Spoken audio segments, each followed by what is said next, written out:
it just helps everyone be more connected, right? Because then it's not so scary. It's not so lonely.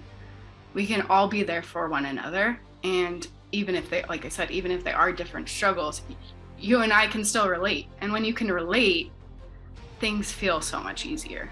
It doesn't feel as scary. Hey everyone, thanks for tuning in today. I'm so excited. We have Halie here from My Eco Tot, and we're going to talk all about moms in business and so much more. So let's just dive right in. Welcome, Halie. Thank you so much for having me. I'm so excited. Of course.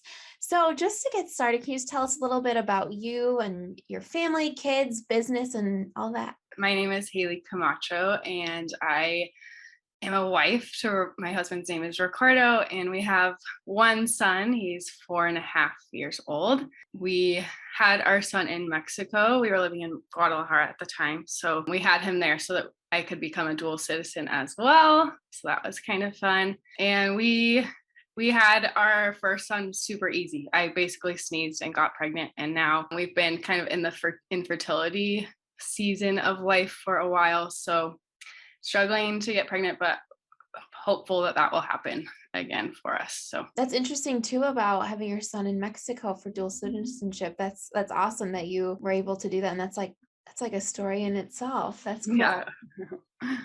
I know we kind of want to talk today about moms in business, the question of balancing, that women tend to get to. And so I kind of want to just first let's talk about your business, My Eco Tot, and kind of just talk about what it is and kind of how you came up with the idea for it. Okay, so we originally launched in 2016 when I was pregnant with my son. That's when we were living in Mexico. We were working with a different company at the time, and it just wasn't aligning with our values any longer. And so we were kind of in a situation where we had to figure out something very quickly. And because of the situation that we had with that business, we really wanted to create something that we owned, something that was ours and something that couldn't be taken away from us. And so being pregnant and being kind of in a really tough financial situation and being in a foreign country, we were like being pregnant, you're being told that you need everything, right?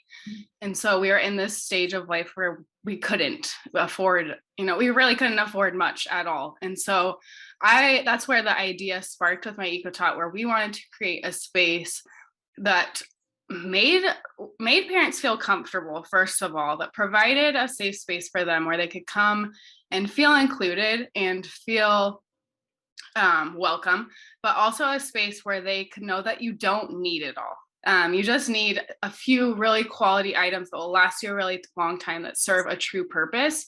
And so that's where the idea started from. So we wanted to create a space that just offered really sustainable products that were good for our babies, good for the planet, that we could feel good about offering and that we could feel good about purchasing as well. So that's kind of the foundation of where we started. Yeah, I love that because you're right. It's like each stage of your life, I feel like you're just bombarded with things that you need, especially like, when women become moms, it's like, oh, you can't be a mom without this. You need this. And there's so many things that kind of just fill up, your house.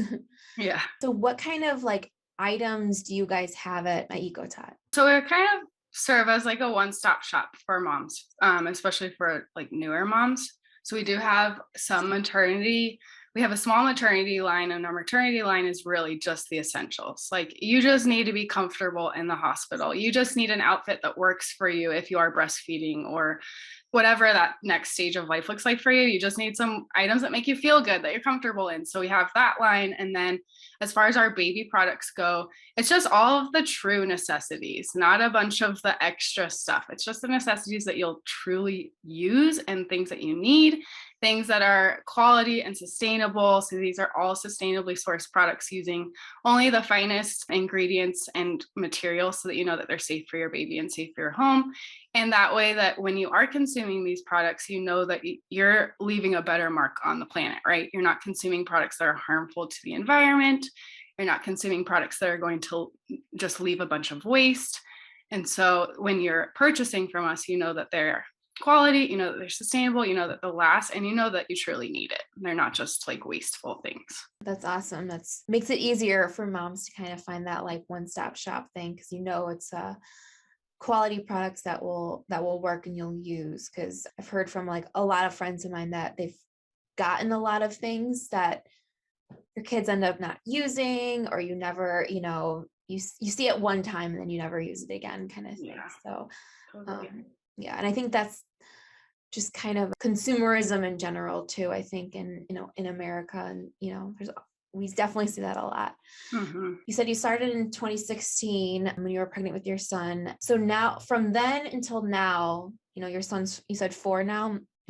So Hmm. what's like the hardest part about like running this business, being a mom, and just trying to balance it all, but also having your business thrive?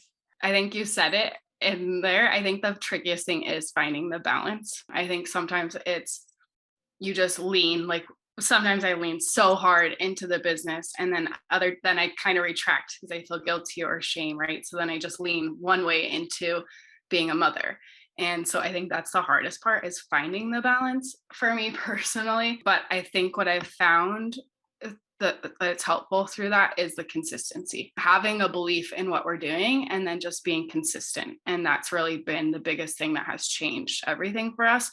So we did launch in 2016, but then we really didn't like we weren't consistent. We weren't consistent. So 2017, 2000, all of 2018 and 2019, we didn't make a single sale. Like it was more of a kind of a side project, right? And a hobby. It wasn't really a true business at that point. And so last year, that's when things shifted and the belief in our ability, the belief in our mission, the belief in our purpose, all of that connected and aligned. And so that's when things changed.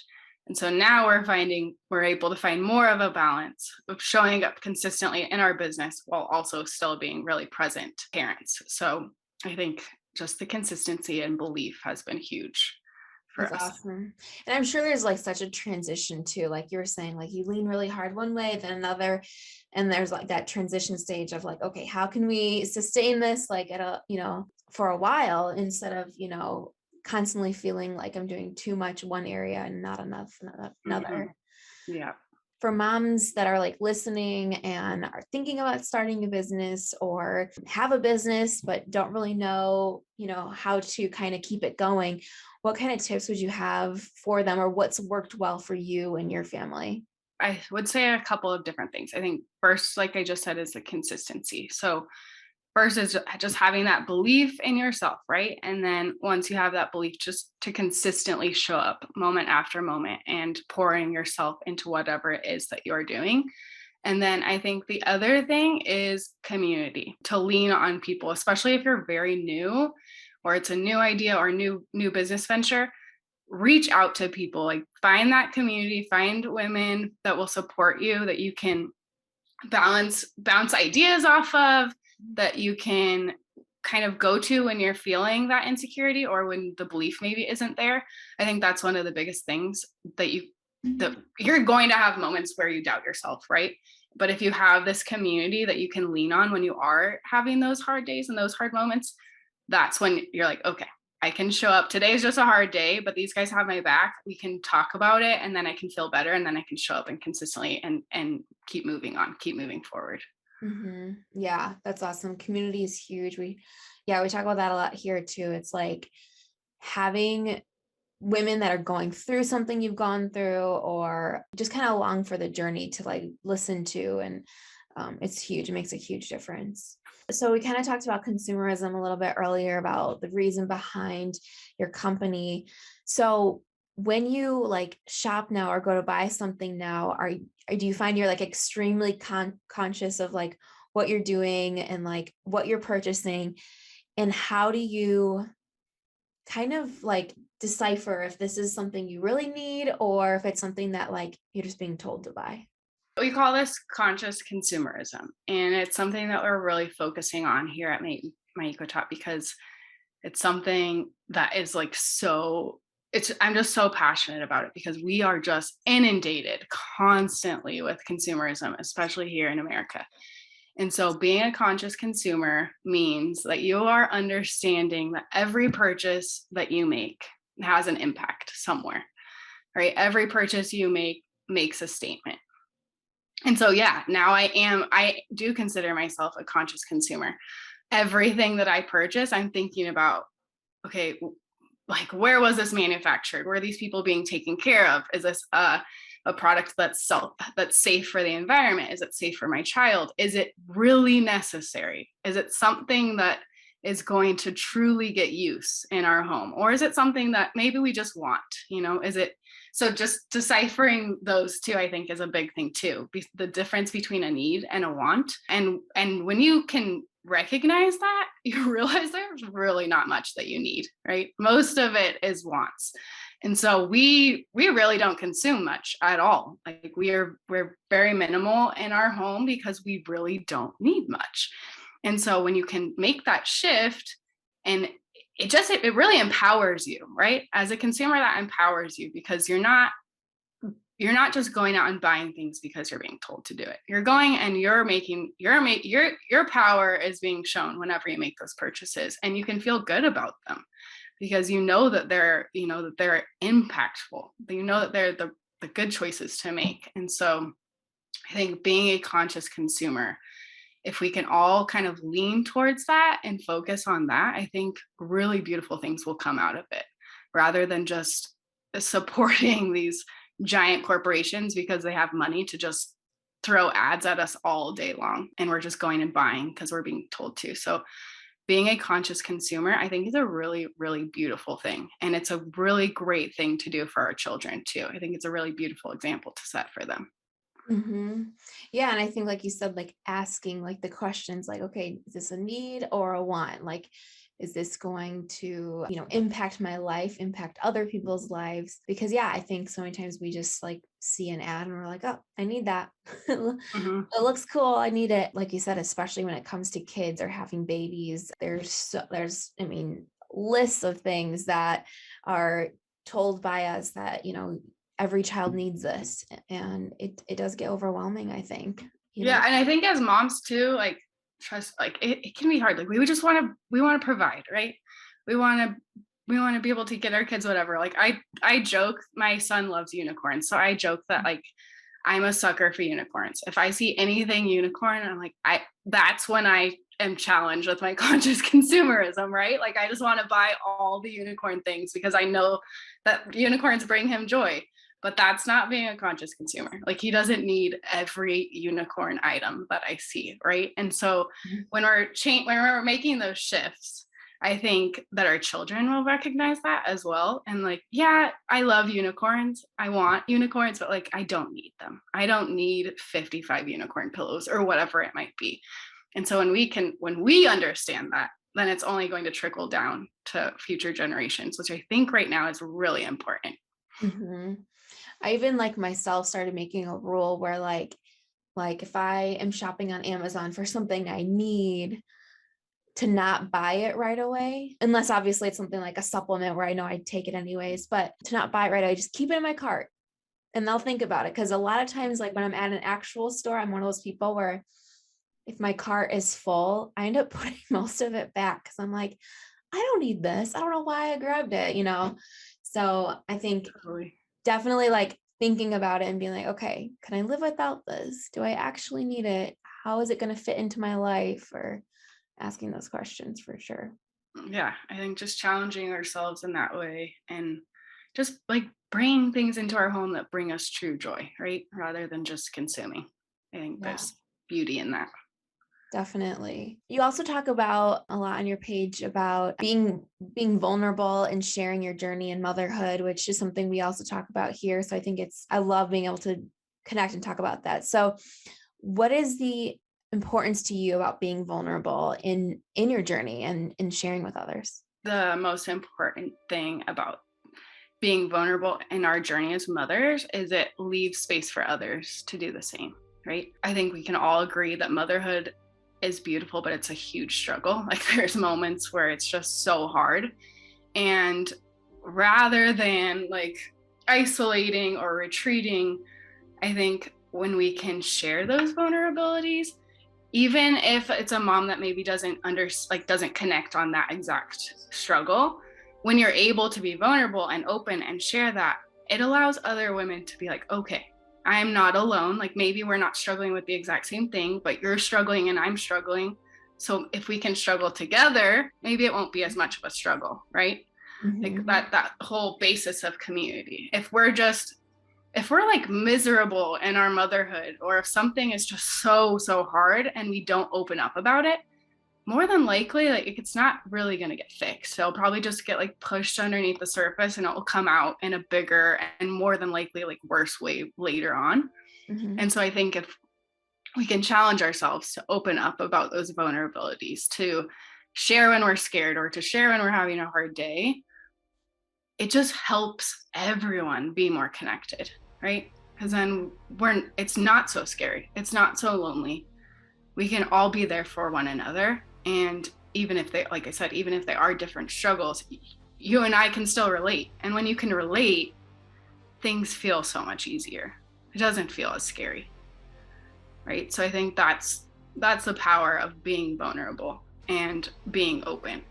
It's I think sometimes too when we think of vulnerability, we think, am I going to be a burden, right? We're like, I'm opening this up, but am I going to burden their life? Am I going to bring them down? And it's like that I think we just need to twist that mentality, because I think it's so opposite. I think when we're open and we share in those moments, like if someone comes to you and they're like, I need help, you're not like, oh my gosh, like seriously, I have to help you right now. You're like, this is what I'm here for. Like these moments, this is what life is all about. This connection, this human connection, this sharing of love. And so rather than feeling that we're going to be a burden, it's an opportunity to allow someone to share their love, to share their light, to express that feeling with each other. And so if Mhm. we can all feel that way, I think together we can all feel less lonely. Yeah, no, exactly. I think it's a great point. I mean, I think one of the things is being human is you want to be heard and you want to be understood. And like you said, if you don't have a community or have people around to talk to or express what you're kind of feeling or thinking, then you just kind of like bury it and bury it and bury it until you can't anymore. And it just becomes too much. So, yeah, I think that community is so important. And that's partly why we created this show too, was to give moms a platform to be able to share their story, to encourage other moms to share their story and be like, hey, I've been through that, or I know someone that's been through that, or something similar. Mm-hmm. Because yeah, I think so many times it's like we're scared to be vulnerable because we don't want to look a certain way or we're embarrassed. But in reality, I think most people, or at least someone, can relate to something we're feeling. Yeah, absolutely. And I think it's kind of like a little side note from that, but I think this like mom shaming thing, like I think a lot of it is like we don't want to share the vulnerabilities or the parts that we're struggling with. Maybe we think that someone will shame us or someone will have an opinion about it, right? But I think this whole mom shaming culture came from like focusing too much on outside opinions, focusing on too much about what other people think. Like, if we can just be true and authentic to ourselves in our motherhood journey and trust ourselves, trust our gut, and not look so much outside of ourselves, I think that mom shaming culture would totally go away. Because if we can just be open, if we can be vulnerable, if we can just connect with one another, there's no reason to shame each other, right? Like we're not perfect. We're all human. We're all going to struggle. We're all going to make mistakes. And if we can be there for each other in that moment rather than like judging each other or looking down on one another, I think all together we can totally eliminate that culture. Yeah, 100%. I know I was just saying in our group about that mom shaming, I think a lot of times comes from this like insecurity that, you see someone doing it this way. And so your first thought is, well, I do it this way. And I'm not a bad mom, so they must be a bad mom. Or, you just immediately want to turn the lens away when it's like everyone can parent differently and be moms differently. It doesn't mean it's not black and white. It doesn't mean like you're a good mom and they're a bad mom or vice versa. So yeah, I think you made a great point about that. Like once you kind of like look inward, share your vulnerabilities and kind of accept that we all we all kind of do life a little bit differently. Yeah, and that's okay. And it's okay. Yeah, And the totally. thing is, it's like everyone came from different places, so they have different reasons for why they might do something a different way, and that's what makes us all kind of, unique. Yeah, and it makes the world a better place, like, it would be really boring if we were all doing the same things the same way. Exactly, Really exactly. boring. I know. I always think that when I see like, mom shaming or something, we have to like in our group, we've had, issues with different mom shaming before. And, where we have to like remove comments or remove people. And I always think I'm like, if everyone was the exact same way, like life would be so boring. We wouldn't have these unique,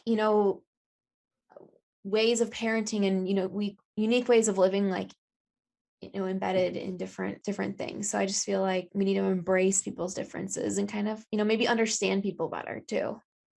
And stop making it about ourselves, right? Like other people are doing things different. Like you're kind of just taking that on as your own, and that's kind of your issue to work out, not really Mhm. theirs. So Yeah. Yeah, exactly. Focus on what's in front of you. It's like yeah. if you're doing it that way at your house, that's fine. You don't need to Mhm. worry about what Nancy next door is doing. Yeah, totally. Who, Just whoever.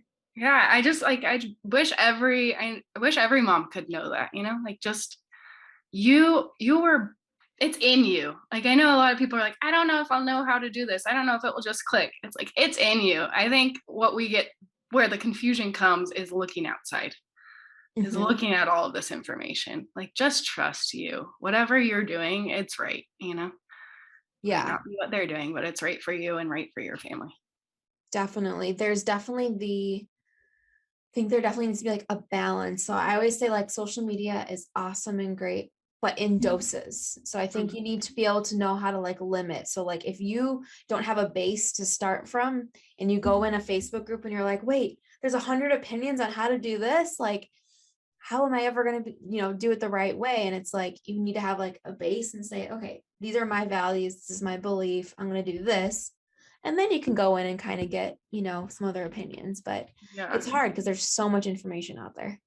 It is. And I would say with social media too, like if you're in a place where you're struggling with motherhood and you're logging onto your social media and you're feeling like dirty feelings, unfollow. Like just unfollow those people for a while. Like if you are going onto social media and leaving feeling worse about yourself or your life, it's time to just unfollow for a bit, give yourself some space, like trust in yourself, trust in your process, and like those feelings from outside, it needs to be worked out in yourself, right? Like I don't know, it's just looking outside of that and trusting your gut.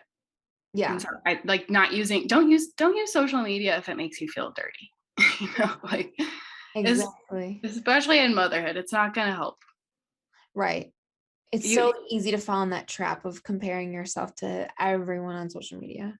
Yeah, but I think what's really cool about social media is you can tailor that world, like that world can be a supportive world. It can be a community that's just beautiful women that support you. So that's up to you. I think that choice is yours. Yeah, absolutely. Because yeah, on the other end of, the some of the mom shaming that happens in Facebook groups, we've had some amazing connections, and some of these posts that I see in there, people are just connecting on a level where, some of the moms live in an area where they don't have any friends there or they don't have family nearby. And so the group is like a safe haven for them. And it's like Mhm. where they can actually connect and feel like they can be themselves and, be honest about what they're feeling. Yeah, I love that. Yeah, so it's definitely cool. Yeah, that's awesome. I love talking about that in a way of empowering moms to be vulnerable and find their community. Mhm. Every community doesn't have to be their community. They can find, what works for them, and like you said, tailor your social media. What makes you feel good, and keep that stuff around. Yeah. So awesome. This was a really awesome interview. I do like to end these interviews with like fun thinking questions, I call them. So if you could have a billboard made today where you could share one tip with moms everywhere, what would you have it say? I would say that you are the best mom for your kids. So just trust in that. Mhm. Even on your worst days, your kids are going to adore you, right? Yep. Perfect. I love that. And what advice would you give to moms that are kind of in a tough spot right now? I would say I would say not to isolate. Reach out. Find someone that you can lean on, that you can share those moments with, because I think in those moments of struggle, sometimes reaching out is the scariest thing to do, but just being heard can help so much. Just Mhm. find someone that will listen to you and express how you're feeling, and then know that this too will pass. Like, Mhm. new Exactly. moments will come. Yeah. Yeah, exactly. Just like what we were saying about community and finding your people. Mhm. Um, awesome. Well, where can everyone find you on Instagram and what other, links, resources do you have to share? Yeah, you can find us at my Eco Tot on Instagram, and we do a monthly mama meetup. So come check it out. We just love to connect. We just love to be able to have you guys have all the moms have a space to be able to come and meet each other and connect. So we will be doing one in July. So stay tuned for that. But yeah, you can find us at my Eco Tot on Instagram or myecotot.com. Awesome. Well, thanks so much for coming, Haley. That was really awesome. Really enjoyed the conversation. And yeah, it was awesome having you on. Thank you so much. This was so great. Yeah, everyone go check out my EcoTat. Thank you. Hey guys, if you found this or any episode of Mom Talks with Krista helpful, please like, comment, subscribe, and of course, share it with your friends. We release new videos every single Wednesday, and our new podcast is out every single Thursday. So lots of different ways you can catch us. And of course, if you're not following us on our socials, go ahead and follow us there. We've got tons of new content for you every single day. And finally, if you're watching this and doubting yourself, you're doing a great job. So thanks so much for watching, and I'll see you next week.